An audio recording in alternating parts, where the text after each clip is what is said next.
Chers amis de la Boustinine, Christ à nous, l'espérance de la gloire. C'est une joie de pouvoir nous rappeler de ce passage de la parole de Dieu qui est dans Colossiens chapitre 1, le verset 26 et 27. Nous lisons. Je vous encourage chacun de nous de prendre sa Bible ce matin et de vivre encore passionnément ce moment que nous sommes dans la présence de notre Seigneur. La Bible est en train de dire, le verset 26, « En vous faisant connaître les secrets de son plan, tenu caché depuis toujours, de génération à génération, mais qui s'accomplit de façon manifeste pour le membre de son peuple saint. Car Dieu a voulu leur faire connaître quelle est la glorieuse richesse. Excusez-moi. Quelle est la glorieuse richesse qui renferme les secrets de son plan pour les non-juifs. Et voici ces secrets. Christ en vous garantit votre espérance de la gloire à venir. Je suis dans la version de Semeur et nous sommes en train de nous rappeler cet bon passage de la parole de Dieu qui bénit cette génération que nous sommes. Dieu a réservé son secret, il a gardé jalousement pour que cela nous soit révélé à nous, à toi et à moi. Et nous avons déclaré la fois passée que Christ en nous, Christ en toi, l'espérance, une attente glorieuse. Nous ne pourrons pas finir notre course sur terre en ayant honte. Non, cela ne se fera pas. Je ne finirai pas, je ne passerai pas mon épopée, c'est mon séjour sur terre sans que Christ ne se glorifie. Et c'est une attente certaine que nous, les enfants de Dieu, nous devons expérimenter. Parce que nous sommes en train de vivre peut-être une pression. Le monde est en train de nous mettre des pressions. Et nous sommes dans des situations peut-être des difficultés, des souffrances. Nous sommes dans des situations d'incertitude, des doutes.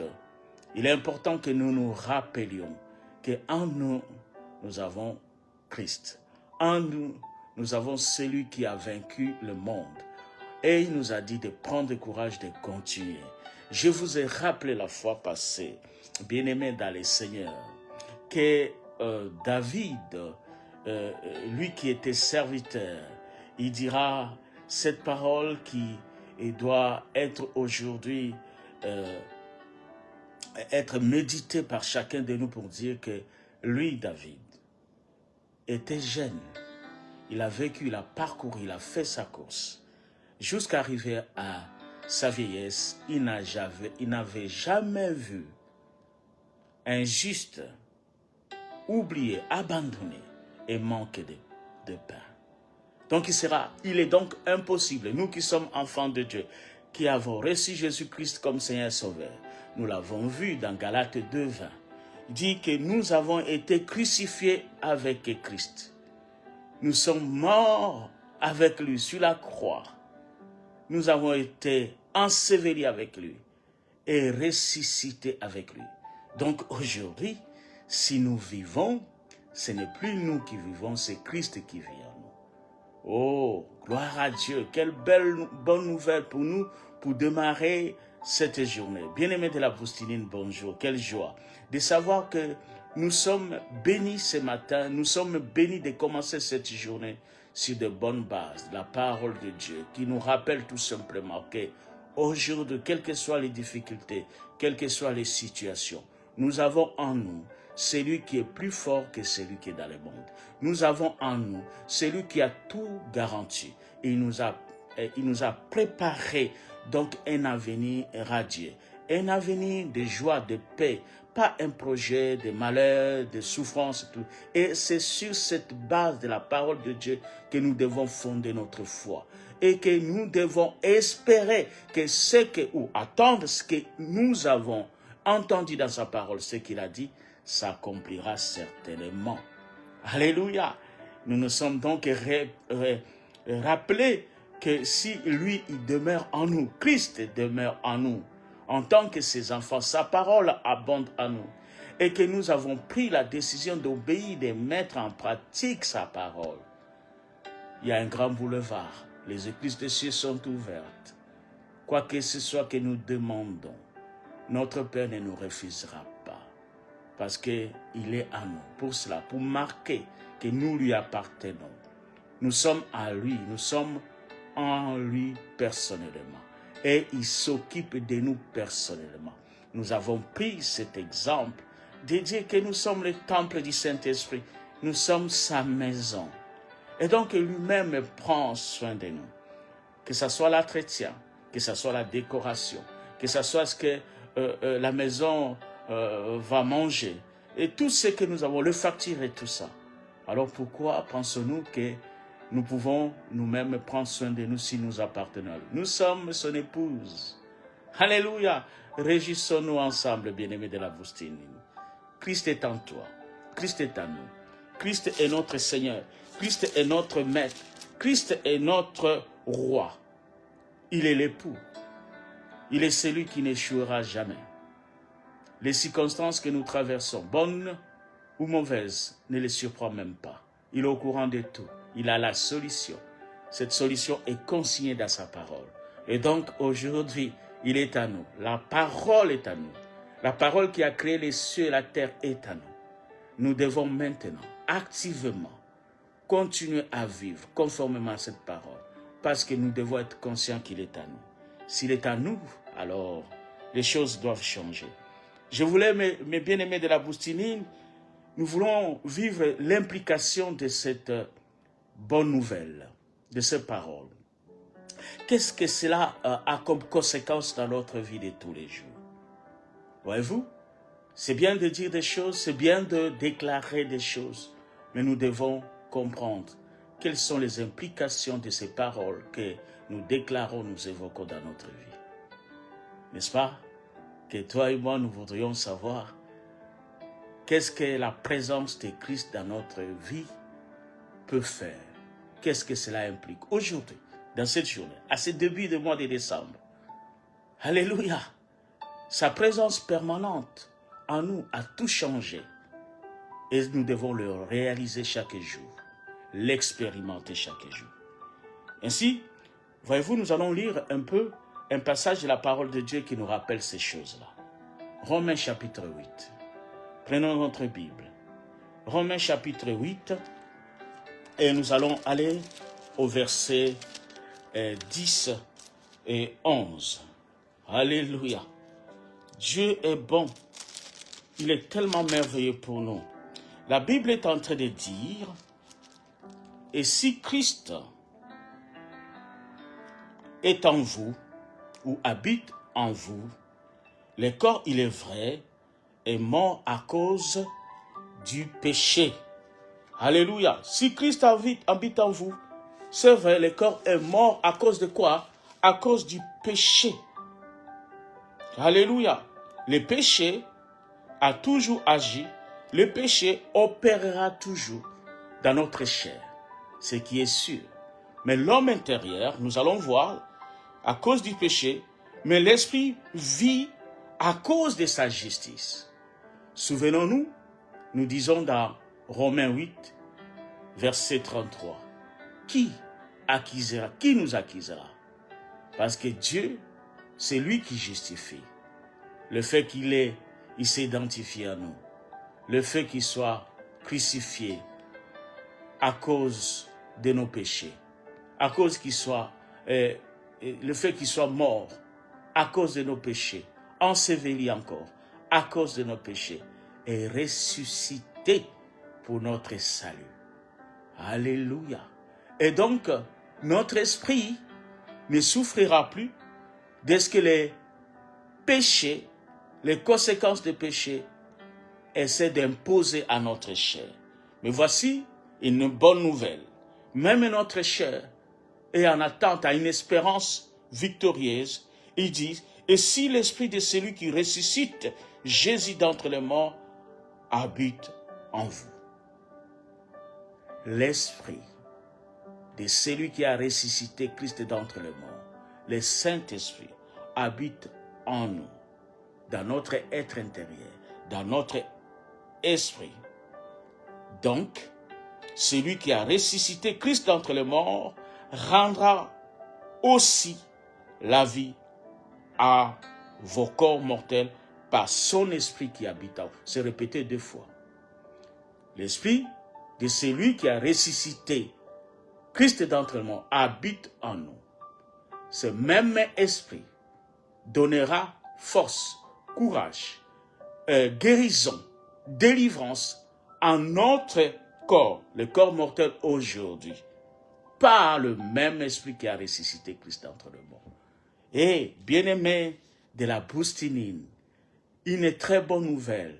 Christ en nous nous donne même la victoire, une espérance de dire que je ne mourrai pas dans les conditions que le péché veut dicter ou le monde veut dicter.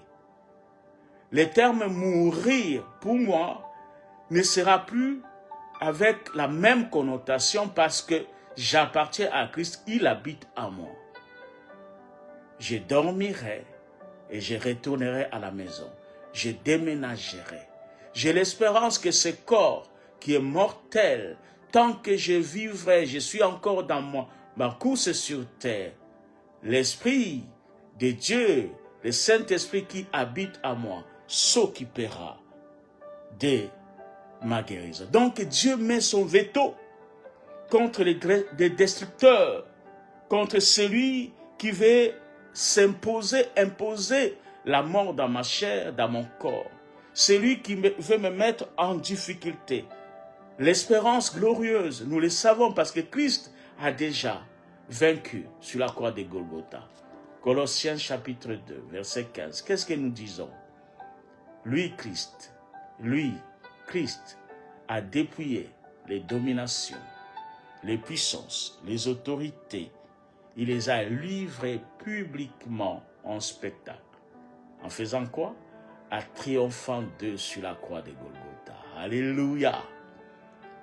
En triomphant d'eux sur la croix de Golgotha, l'autel de notre alliance.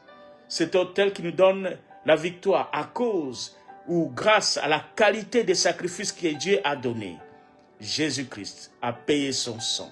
Aujourd'hui donc, Christ en nous, c'est l'espérance totale de la guérison. Alléluia. Nous croyons que Christ a accompli sur la croix.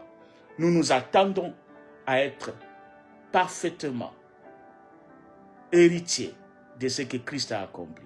Donc aujourd'hui, Christ en nous, c'est la guérison divine. Et nous devons vivre cette guérison. La bonne santé doit être notre partage. À ce mercredi, une bonne nouvelle pour commencer. Nous pouvons sortir avec beaucoup d'espérance pour dire, alors rien ne pourra me faire peur. Aucune maladie, aucun danger, aucun accident, aucun fléau ne peut s'opposer à moi. Parce que je sors étant conscient que le Seigneur des Seigneurs, le Roi des Rois, celui qui a créé les cieux et la terre, habite en moi. Et donc, je sais, même physiquement, je suis fort, plus que vainqueur. Par qui? Par celui qui m'a aimé. Alléluia! C'est une très bonne nouvelle pour toi et moi. Et nous devons mettre à notre avantage. Nous devons l'activer. Nous devons déclarer. Parce que c'est par le fruit de notre bouche, nous serons rassasiés. Par le fruit de notre bouche, nous serons guéris. Par le fruit de notre bouche, nous serons bénis. Alléluia. Quand je dis nous serons, c'est parce que nous savons qu'il a accompli sur la croix et nous nous attendons. Lorsque nous déclarons la parole de Dieu, ce que nous disons arrive. C'est une vérité Il n'est pas question qu'aujourd'hui, nous puissions croire que nous ne sommes pas guéris. Nous avons été guéris. C'est dans le passé. Nous l'avons saisi par la foi. Nous le déclarons aujourd'hui. Mais nous attendons par une espérance glorieuse que ces choses maintenant soient activées dans notre vie, soient une réalité. Regardez ce que la Bible est en train de nous dire. Bien-aimé de la Boustine, il est, alléluia, 6h15. Nous voulons tout simplement nous encourager ce matin pour dire que toi et moi, il ne sera pas question que tu continues à marcher la tête baissée, à vivre une vie honteuse, à vivre une vie de doute, à vivre une vie compliquée. C'est fini. Réveillons-nous, levons la tête et disons, il habite en nous. C'est lui qui a vaincu le monde, c'est lui qui a dépouillé les dominations, c'est lui qui les a livrés en spectacle et c'est lui qui a triomphé d'eux sur la croix ou d'elle sur la croix. C'est ton Dieu, il habite à toi et il fait de toi plus qu'un vainqueur. Regardez ce que la Bible est en train de dire. L'importance que nous avons en tant qu'enfants de Dieu. L'importance que nous avons en tant que ses enfants, ses fils et ses filles. 1 Corinthiens chapitre 3. Le verset 16. Le verset 17. Je vous l'ai dit plusieurs fois sans pouvoir les lire. La Bible dit, ne savez-vous pas que vous êtes le temple de Dieu? Nous sommes quoi? Le temple de Dieu, la maison de Dieu. Autrement, il n'est plus dans le temple fait de mains d'hommes, des maisons faites de mains d'hommes. Il est en nous. L'Esprit de Dieu habite en nous, demeure en nous, comme nous l'avons lu dans Jean 15, versets 7 à 8. Il habite en nous, il règne en nous, comme nous l'avons lu dans Romains chapitre 8, 10, 11. Si l'esprit de celui qui a ressuscité Christ d'entre les morts habite en vous, en nous, donc il y a quelque chose, une transformation, un changement qui doit être là. Ça ne sera plus la même chose. Il n'y aura plus les statu quo. Les ténèbres ne doivent plus régner.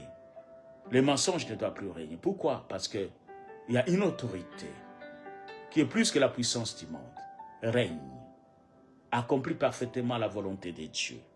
Il dit, il habite en nous. Lui, il habite en nous, nous fait de nous le temple du Saint-Esprit.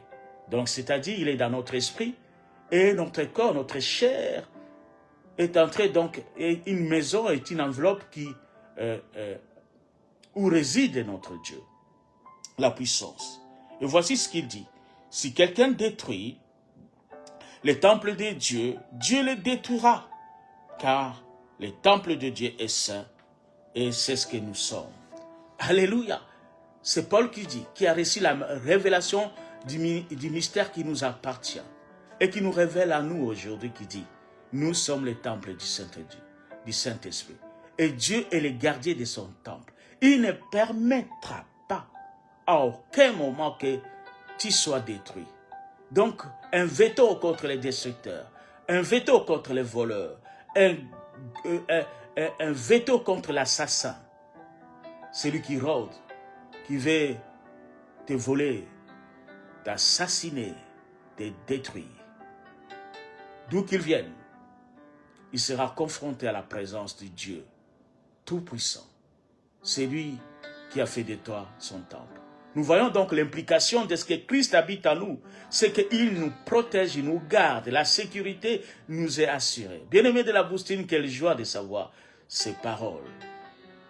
Nous devons donc aujourd'hui méditer, comprendre que nous sommes appelés à vivre ces choses et ne pas laisser la place à la peur, à l'inquiétude, aux soucis que le monde veut nous imposer. Nous avons l'Esprit de Dieu qui habite en nous. Il prend soin de notre santé, parce que c'est par ces nutritions que nous avons été guéris. Et il est dit encore, cet esprit qui habite en nous, cet esprit qui nous a justifiés, s'occupe aussi de notre santé. Nous devons nous attendre à être en bonne santé tout le temps, aujourd'hui, comme demain, comme le lendemain, jusqu'à ce que Christ revienne ou que nous puissions déménager, retourner à la maison. Et c'est ça notre espérance glorieuse. être des hommes et des femmes qui vivent donc la sainteté, la vie parfaite que Dieu nous a réservée. C'est aujourd'hui, ça se passe aujourd'hui et maintenant, parce que nous sommes des hommes et des femmes de foi. C'est aujourd'hui, dans ce monde aussi. Ah oui, frère, pasteur, dans ce monde compliqué, oui, nous nous attendons à vivre ça, parce que notre foi est fondée sur une parole éternelle, sur une parole qui est éprouvée, sur Christ, sur Dieu lui-même. Et si Dieu ne change pas, donc est-ce que cette parole est vraie? Qu'est-ce que nous devons faire? Nous devons activer cela par nos paroles, par nos actes. Et c'est cela qui démontre notre foi et qui maintient notre espérance, notre attente à une réalité véritable. Mes amis de la Boustinienne, c'est une joie d'apprendre ces choses que par le fait que Christ habite en nous, il y a donc une distinction qui est faite entre ceux qui lui appartiennent. Il prend soin de nous, il nous garde. Et il veut démontrer, se glorifier donc en toi. Il dit, c'est un terme fort qui dit, c'est lui qui détruit son temple, c'est-à-dire toi, il le détruira. Donc Dieu veille. Il veille qu'aucune mèche de notre corps ne puisse tomber sans qu'il ne sache. Parce que la Bible dit, il nous a inscrits sur la paume de sa main. Nous sommes en permanence devant sa présence. En permanence. Alléluia. Notre esprit est comme une lampe dans sa présence. Et nous devons donc, ce que nous faisons ce matin, nous sommes en train d'entretenir notre lampe. Nous sommes en train de mettre l'huile. Nous communions avec le Saint-Esprit. Alléluia. Gloire à Dieu. Bien-aimé de la Boustille, je vais te rappeler un passage que tu connais, que nous connaissons. 1 Jean 4 et 4, que nous pouvons réciter. Et la Bible dit que toi et moi, nous sommes plus que vainqueurs. Ça, c'est l'implication de ce que Christ habite en nous. Nous sommes plus que vainqueurs, nous sommes forts, nous sommes conquérants. Pourquoi? Pourquoi nous sommes forts? Parce que nous avons des muscles? Parce que nous sommes intelligents? Non. Parce qu'il y a l'Esprit de Dieu. Il y a Christ qui habite en nous. C'est lui qui a déjà tout accompli. Il opère, il agit en nous. Même quand nous ne voyons pas encore le fruit, même quand nous pouvons être encore faibles dans ce corps, il habite en nous. Son but, c'est que l'ennemi reste sous nos pieds. Parce que notre position, c'est la position de victoire, de justice, assis à la droite de Dieu, avec lui. Physiquement, non. Spirituellement, oui. Et Jésus-Christ est avec nous aujourd'hui. Son esprit règne, opère avec nous. Donc, nous les avons vaincus. Nous avons vaincu le monde. Toutes les stratégies, le ruse, le plan de l'ennemi a été vaincu à cause de celui qui habite en nous. Dans les combats, il est fort. Dans les combats, il est redoutable. Et nous, en tant qu'enfants de Dieu, nous avons vaincu. Dans l'Ancien Testament, nous voyons Josué. Je crois, Josué 10 au verset 18, nous voyons qu'il a arrêté le soleil et la lune parce qu'il y avait un combat. Pourquoi? Un serviteur, un homme de même nature comme toi et moi, il avait une mission. C'est celle de combattre et d'être victorieux. Il a parlé à Dieu. La lune, le soleil s'arrête jusqu'à ce qu'il puisse gagner ce combat. Alléluia. Et c'était un homme qui n'avait pas Christ en lui. Et nous, aujourd'hui, dans ce combat qui t'est opposé, il n'y a même pas besoin de pouvoir arrêter le soleil et la lune. Parce que tu es déjà plus que vainqueur. Pourquoi? Parce qu'il habite en nous. Bien, de la Boustinine, il est 6h24, c'est un temps de réflexion. Je parlais de l'implication, de la conséquence de ce que Christ habite en toi. Nous disons ensemble, Christ habite en moi. Est-ce que nous pouvons le dire encore? Christ habite en moi. Et donc, la conséquence de ce que Christ habite en toi, en moi, c'est que Dieu s'occupe de notre bonne santé. La bonne santé est le pain des enfants de Dieu et ton partage. Alléluia. Si autrefois, nous pouvions prendre le pain sous la table, aujourd'hui, nous sommes les enfants de la maison. Le pain nous appartient et nous l'avons sur la table. Et nous pouvons en jouir comme nous voulons. La bonne santé doit être ton pain. Alléluia. La femme phénicienne avait réclamé la guérison pour son enfant. Elle était traitée de chienne. Mais par sa foi, elle a eu droit à pouvoir avoir la guérison pour sa fille. Mais nous sommes les enfants de la maison, pas des chiens. Et donc, la guérison, le pain est sur la table. C'est un temps de réflexion, mon ami. Pour toi et moi, c'est notre attitude, c'est notre audace, c'est notre engagement dans cette alliance qui détermine si nous pouvons donc avancer, vivre pleinement ceci. Cela dépend de notre décision. Alléluia. Et moi, je nous encourage, et c'est le but de la boostinine, de prendre cette parole comme vitamine et de démarrer avec cette journée. Et quelle joie! Réfléchissons qu'il est redoutable, fort, puissant. Et cette force qui est en lui, et c'est la même force qui est en nous. Il a dit dans Éphésiens chapitre 1, versets 19 et 20, nous puissions aujourd'hui par la foi comprendre quelle est cette puissance glorieuse, cette force avec laquelle il a ressuscité Christ d'entre les morts. La même force qui a ressuscité Christ d'entre les morts, c'est la même force qui agit, qui opère en nous aujourd'hui. Donc nous sommes nous aussi forts dans les combats. Ne nous laissons pas aller. Ne nous laissons pas abuser par le ruse du diable. Nous sommes plus que vainqueurs. Nous sommes plus forts. Armons-nous de toutes les armes spirituelles que nous avons appris dans Éphésiens 6, verset 12. Et continuons à faire en permanence par des prières dans l'esprit, en invoquant ces choses. Et nous verrons que nous serons toujours, là où les autres échouent parce qu'ils n'ont pas Christ, nous serons toujours dans les succès. Nous allons prier aujourd'hui. Bien-aimés de la boustinine, le temps passe vite. Je vous encourage de venir avec moi sur Éphésiens chapitre 3, verset 14. C'est une prière inspirée. Et je vous ai rappelé que notre sœur Lombongo dira « Je ne quitterai pas ce monde dans la honte, dans la confusion, dans la détresse. » Et cela est une parole qui encourage. Non, il n'est pas possible que tu quittes, nous puissions finir notre course ayant gagné le combat de la foi sans que nous puissions laisser un héritage. Nous devons laisser un héritage, l'héritage de notre foi.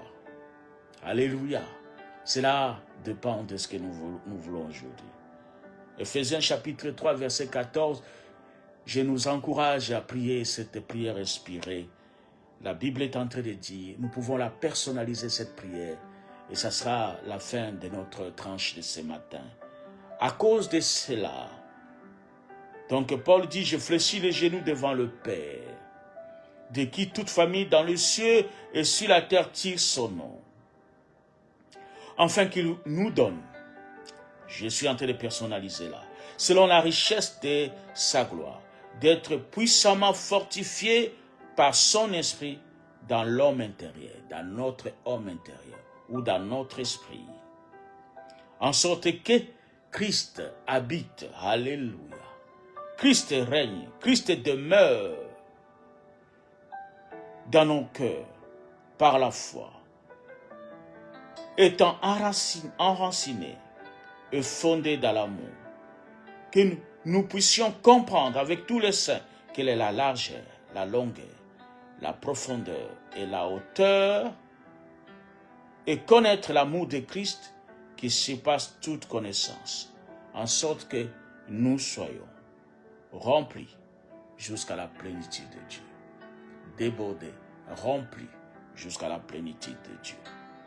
Le verset 20 dit, « Or, à celui qui peut faire, par la puissance qui agit en nous. » Il peut faire par la puissance qui agit en nous. Infiniment, au-delà de tout ce que nous demandons ou pensons.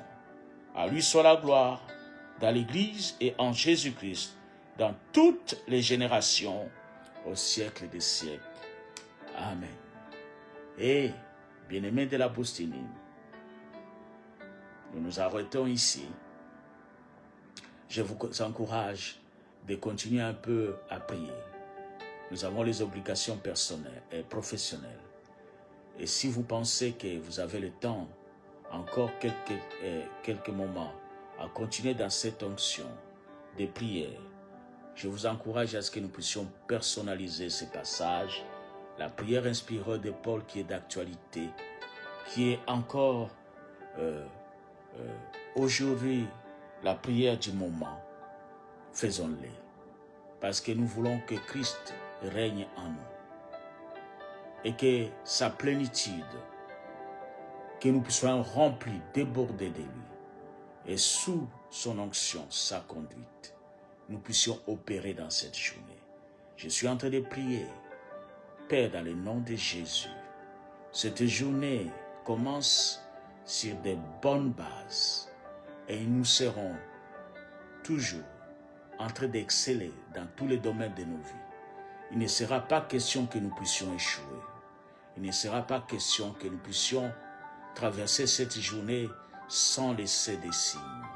Parce que celui qui est en nous est plus puissant, il est plus fort. Bénis ma soeur, bénis mon frère. Et nous sommes reconnaissants pour cette grâce qui nous accompagne aujourd'hui. Tu es en nous et nous avons une attente glorieuse que dans cette journée, il y a un homme et une femme qui sont bénis pleinement. Et cette bénédiction est réelle. Nous avons été guéris parce que tu y as été mort sur la croix pour qu'aujourd'hui, la bonne santé soit notre partage. Et nous croyons que tu as combattu pour nous. Et tu as dit, tu as mis ton veto et que personne ne peut toucher. Celui qui ose nous toucher, tu es celui qui est notre bouclier. Et maintenant, nous remettons toutes choses entre tes mains dans le nom de Jésus. Amen. Bien-aimés de la Boustinine, notre prochain rendez-vous, c'est vendredi à partir de 6 heures. Je vous ai pris 2 minutes et je sais que nous serons nombreux à partager ces messages, à liker, pour que beaucoup entendent que nous comptons sur notre Seigneur Jésus. En attendant, Dieu vous aime et moi aussi. À très bientôt.